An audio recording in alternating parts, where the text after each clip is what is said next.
Hey guys, welcome to Quarantine Hangout. I couldn't think of a better name for this video. Last week I came out with a video where I just threw down, did my skincare, and talked about the current situation because our lives have changed so much, so quickly, in an instant, and it continues to change every single day. This is like a completely unprecedented time in history, really, and I can't think of anything more that I want to do more than just connect with you, I guess is just the best way to put it. And I'm going to try, keyword underline, try to release a third video weekly while we're kind of in quarantine. And really what I want these videos to be, I don't want them all to be heavy. I don't want them all to be like sad or just talking about news. I don't really want to do that. Sometimes I'm sure that I will. But really I want to just kind of create a bonus video so that we can be together during this time because yeah, what better thing to do than when we are feeling alone and isolated and scared and afraid and anxious, but to come together on the internet the best way we know how to, right? And be together. And so that's what these are going to be. These are going to be hangouts.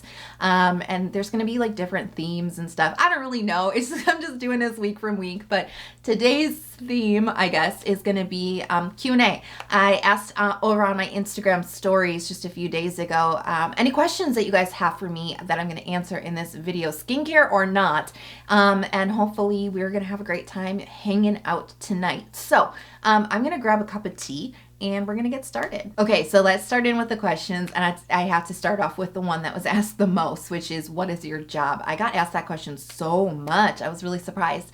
And another question that I got that's related, which is like, what are the other jobs that you've had besides YouTube? So this is probably gonna be a little bit of a long answer.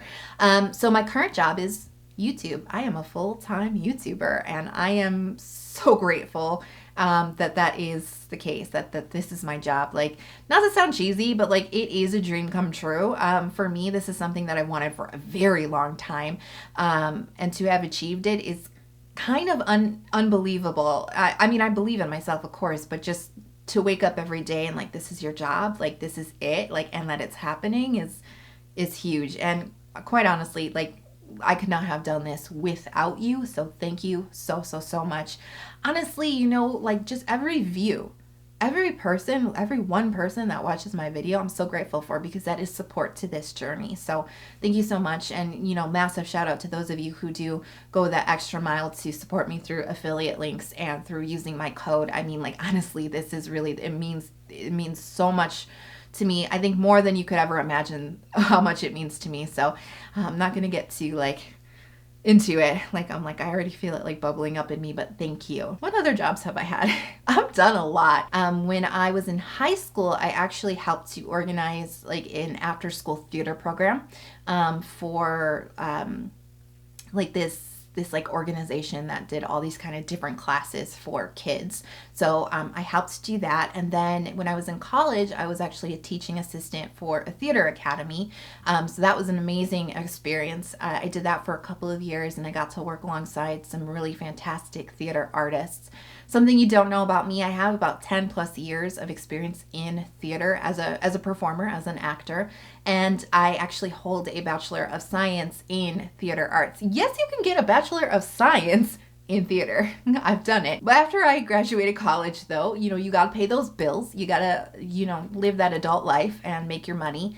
And I actually started a career as an optician. What? So yeah, I spent 5 years as a licensed optician, and it's a really interesting career path because yeah, it's totally different than everything I just said. There was definitely a science element to it, fashion element to it, doctor's office, medical element to it. There was definitely paperwork involved. So it was a lot. It was a lot of different things. And to be honest with you, I did enjoy my time in that career path, but it's not my passion. And quite frankly, if you spend enough time in a career that you might have liked at the beginning, you might be really good at it. And quite frankly, I was very good at my job. But if the passion's not there, there's always going to be some underlying tension. There's always going to be some underlying unhappiness that will bubble up to the surface eventually, and you will question, what are you doing? And that is definitely a crisis that I went through. I started this channel in 2018. And I started working from home, doing freelance marketing work for about a year and a half. And then I was able to transition. So I was like doing marketing and freelance work at home, but also working on YouTube. And then I transitioned to full-time YouTube because I was able to make that transition, and so grateful that I was able to do that. The stars definitely aligned, and I definitely worked my butt off and made a lot of sacrifices to make that happen. But like, I'm like just so happy. You know what I mean? I wake up every day like, I can't believe this is my job. It brings me a lot of joy. I mean, it's a lot of work, but I feel like I'm where I'm supposed to be. You know what I mean? Okay, I got that one out of the way. Now I'm just gonna kind of like answer like random ones that I come across. But that was definitely one I needed to answer because like it got asked so many times. What inspired you to get into skincare? And what inspired me to get into skincare, I think, was a fear of aging. Because when I really like, okay, yeah, I was definitely washing my face and moisturizing basically my entire life, which is actually like a really good start, quite frankly. Like a lot of people don't even moisturize, and that can cause all kinds of issues down the road. So, I mean, I definitely was motivated to get further skincare like knowledge, not necessarily products, because like at first I was product driven and then I became knowledge driven. And I think the reason I became knowledge driven is because I had a lot of clogged pores on my face. And it's very likely due to the fact that I would wear a lot of makeup. And I feel for many of us, we start with the makeup first and we go with the skincare later. Makeup drives you into skincare. And that was definitely true for me. I used to wear a lot of makeup, and then I don't think I was removing it like I was trying really hard, but I don't think I was removing it properly at night. And then my pores were getting clogged. And then my pores were getting clogged, so then I would put on more makeup. You know what? I was like wearing more makeup then, and then I really was having a hard time getting it off. Like double cleansing clearly changed my life, which is actually, that was like kind of the first key into Korean skincare for me, was double cleansing. So the question is, how do you spend your days, and is it much different now? I have been working from home for about 2 years, so actually my days have not changed too much from the situation. From day to day, I mean, like honestly, I spend a ton of time in front of my computer. A ton of time in front of my computer. I probably put in between 40 to 50 hours of work just on the videos alone every week. I mean, from pre-production, which would include things like scripting, researching, kind of putting together all the information that I want to include in a video. Actually filming the videos actually takes less time than all the other stuff, believe it or not. The actual sitting down and filming is like no time at all. But filming, and then also filming like the product shots, the texture shots, things like that. And then editing the videos, doing the thumbnails for the videos, doing the links for the videos, doing the keywords for the videos. 2 videos a week, easily 40 to 50 hours a week just on that alone. I also spend a lot of time with business, like communications, emails, back and forth between different brands. I do a lot with Instagram, so I do take a lot of photographs, getting prepared for that. I do a lot of writing for the captions. I spend a lot of time in front of the computer. I absolutely love what I do, so it's not a big deal. It is a lot of work. There's a lot of stuff behind the scenes that you just don't think about as a viewer that goes on. But I spend a lot of time in my office in front of the computer. I try not to eat in there, but it does happen. I kind of fell off the wagon a little bit, but generally I like to work out 3 to 4 times a week. I usually just follow workouts on YouTube, so I'm already prepared for work at home. I love Blogilates channel. I follow like all her workouts, and they've served me really well for many years, so I'm a big fan of her workouts if you guys need some workout tips. Okay, so here's a question that's very timely. What do you do to boost immune support? And for me, I am a really big fan of food as medicine. I think that what you put into your body is of the utmost importance, and your body knows what to do with food and how to extract all the goodness and all the power from food a lot better than it does know how to do that from vitamin supplements. So really your first defense is what you're putting in your mouth as far as your meals go. At a time like this, I definitely like to put a big focus on fruits and vegetables, whole foods, and preferably homemade if you can. So things that I really like are things like berries, high in antioxidants, lots of good fiber for your digestive system as well. Red peppers have a lot of vitamin C in them. I don't know what food shortages may or may not be like in your city. Luckily, there seems to be an abundance of food in the grocery stores here. You just can't get the toilet paper or the antibacterial, but you can get food. But if for some reason, like everybody's buying all the oranges, you can feel confident buying your red peppers because those actually have a lot of vitamin C in them. Another thing that is something that I think about as far as immune health is your gut health. Having a healthy gut and having a healthy microbiome in your gut is really important. And it's important for the health of your entire body, and it does actually affect your skin. So if you're really sluggish digestion, if you get a lot of bloating, if you get a lot of gas, if you just, have issues down there, right? You may want to consider probiotics. Like I said, I'm not the biggest fan of like supplements and things like that, but the only supplement that like I have taken on a regular basis is probiotics, and I've seen huge improvement in digestion. I have kind of a sluggish digestion, sensitive digestive system, so that has definitely helped me. And also just learning what foods make my digestive system go crazy, dairy, knowing that and limiting those foods is very helpful too. Okay, so here's another timely question. Got any emergency eating recipes? We got to get creative. Okay, so something that I eat probably 4 to 5 times a week pre-quarantine is paleo banana pancakes. And I want to recommend this one just because it only takes two ingredients and it's pretty healthy. So it's 1 banana, 2 eggs, mix that all up. I just use a stick blender. You can do it in your regular blender, or even just with a fork, just mash up the banana. Whatever you have on hand works. And then just you fry them. So just in a pan with a little bit of your cooking oil of choice. It usually makes about for me, it usually makes about 2 pancakes. It depends on how big you make them and the size of your pan.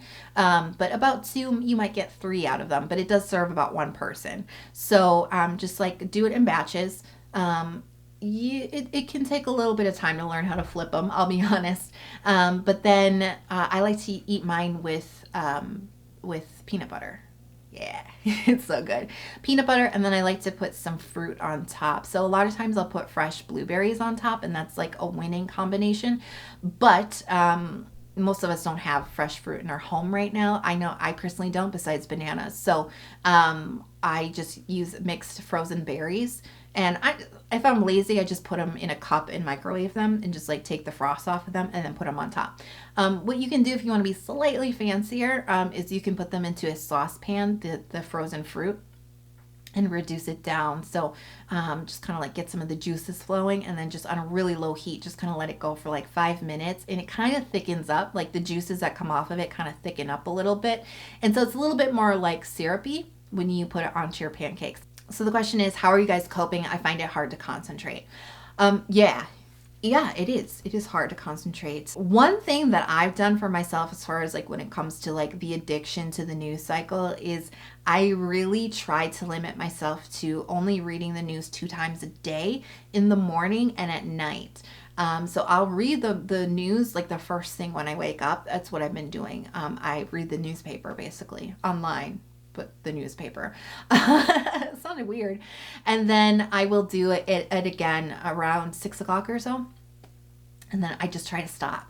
I especially try not to look at it in the middle of the day, because that really will break your productivity cycle, because it can kind of put you in a spiral, right? It's all you can think about, it's all you can talk about. And yeah, I try to limit it to certain times of day that I'm looking at it. What I personally am somebody who works really well with music on. I cannot focus when it's completely quiet. I know some people are the complete opposite, so disregard if that's you, but I actually like to listen to music a lot. But not all music is created equal, right? Some music is completely detrimental to what you're trying to focus on. So for actual concentrated stuff, tedious things that you need to do, but you need a lot of concentration, whatever it may be, writing, that type of stuff, I actually like to listen to music without words. Instrumentals. I listen to a playlist on Spotify called Lo-Fi Beats, and that has a lot of instrumental music on it, and that helps because it's the words don't get injured. Because even when you hear words and you're not even processing them, your brain is actually processing them somewhere deep inside, right? And that can get distracting. So I like to listen to music without words, but it doesn't have to be classical music. So that's always really helpful for me when I have to concentrate. And you got to take breaks. You got to take breaks. If you are trying to work from home right now and you're trying to do your like straight up 9 to 5 with no breaks, and you're basically setting yourself up to fail. But yeah, that's definitely the secret, is just to like give yourself some breaks.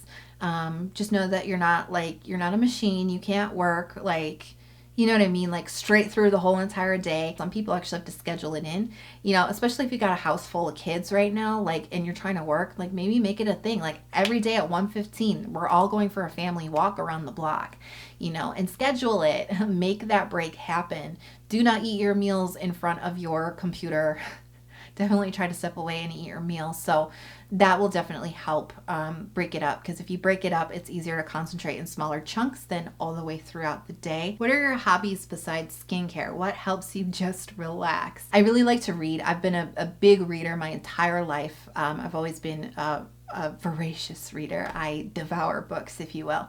So I love reading, and I like everything, really. I mean, like, mostly I read fiction, but I do read a lot of biographies, and I love historical books too. Like I just recently read a book about ancient Rome, which I thought that was like really cool. Other hobbies, I like to paint. It's pure hobby. I don't know that I'm very good at it, but I really enjoy it. I've been exploring painting for a couple of years now, and really the medium that I like is watercolors. I haven't found a lot of time to play with paints recently, and that's one of those things. It's like you really only improve like by doing it more and more. But watercolor is really my medium of choice. I love how forgiving it is, but I also love blending. There's something about blending that I always enjoy. I think that's why I like eyeshadow when it comes to makeup, because it's like the blending technique. I love blending. I recently just got pastels, and I do enjoy them, but I have to tell you, they're kind of a little bit messier than I care for. But I did start like playing around with pastels, but I mostly like watercolor a lot. I don't know if you would call working out a hobby, but like working out for me is definitely something that brings a lot of different benefits to my life. And especially when you said like what relaxes me, like that's actually something that does bring relaxation to me. I like mostly Pilates and like HIIT workouts. So those can be pretty intense. Those can be pretty involved. But even if I'm like jumping and like doing like kicks and then getting down and doing burpees and planks and all, there's something about working out that always seems to clear my brain. I don't know what it is. It's almost like a meditative experience. Like all of a sudden, because the workout is so hard that it's the only thing you can focus on. And so like for a brief moment in time, the only thing you're thinking about is what you're actually doing. Sometimes I get some of my best ideas like while I'm working out, or like when I'm like cooling down and stretching after a workout, because it really does clear my brain. You can imagine my brain goes really fast just based on the way I talk, right? Okay, I feel like this is a really good question to end with, and it says, "Hi Kelly, choose a few things to say that you're grateful for." And this is a great way to end our quarantine hangout. Okay, so let's see. Things that I'm grateful for. I'm grateful for you guys. Definitely grateful for you guys. So grateful to have the ability to connect with you, especially during this time. I mean, like, I don't take this for granted. You know what I mean? Don't take it for granted that, yes, we're going through this like really crazy time, but like we're more connected apart than ever before, if that makes sense. Like we're really lucky to go through this isolated period, but be connected to each other through technology. Like this is huge. So I'm so grateful for you guys in all aspects. I'm also grateful for my family. My family is incredibly supportive. And I just love them so much. And I am just, I'm just hoping that we all get through this time. So yeah, family. And I know it sounds cheesy, but like I am so grateful to like have a home. I am so grateful to have a roof over my head, to be protected, to have food on my plate. You know what I mean? I'm so grateful for the freaking internet, like that I can put this video up for you, that I can be a YouTuber, and that can be my job. I'm so grateful that I have a phone so that I can connect with my best friend who lives in Toronto, and we can have daily conversations. We voicemail through Instagram every single day. I'm grateful to be able to have that. Like it sounds cheesy. It sounds so basic. I'm grateful for the internet. I'm grateful for my phone, but I am. And the thing is, like, what's going on right now, like so many of us are in the scarcity mindset. We're really focused on the things that we don't have. Like, look, guys, I have 8 rolls of toilet paper to my name and I don't know when I'm going to be able to get any more. Like, I'm going to figure it out. You know what I mean? But look at all the other amazing things that I do have. So I'm not focusing on that. I'm not focusing on the things that I don't have. I'm not focusing on the things that I can't get right now, or all the things that are closed and that I can't do. That's another one, right? And we're all going through it, but like, you're thinking about all the places you can't go. And maybe you didn't really even want to go there, but you can't go there now and you kind of do want to go there. Don't focus on the things that you don't have. Practice, daily gratitude. And it doesn't have to be this like big major to do. It doesn't have to be this big thing that you're so like massively grateful that this huge, humongous thing happened to you. It can be a small thing. Like, I am so grateful that when I went to the store, I found bananas, and I love bananas and they're so healthy. Or I'm so grateful, that this whole pandemic did not shut down the internet and like society still goes on. We're just all online right now. So definitely focus on the things that you have. Try to practice a little bit of gratitude for the things that you do have. And sometimes it's those little things, those little daily things that we never really pay attention to that make the biggest and the most huge difference in our lives. Definitely don't miss out on those. Don't miss the greatness of the little things in your life. Okay, so I hope you guys enjoyed our quarantine hangout, and I'm definitely doing these like by the seat of my pants week to week. So if you have any ideas for our next hangout, something that we can kind of like connect over together in a video, let me know in the comment box below what you want to see in the next quarantine hangout. And I'm super grateful for you guys. I hope that you are safe. I hope that you are healthy, and I hope the same for all of your family and friends as well. So sending you so much light and love, and I can't wait to see you guys in the next video. I'll talk to you soon. Okay, I did get one question to see Piper. Oh, she doesn't like being held. She likes cuddling, but she doesn't like being like picked up. You know what I mean? So here she is. This is a terrible idea. This is a terrible idea. Okay. Please don't jump down. Oh, so cute. Yeah, so cute. Okay. That's enough. That's enough torture.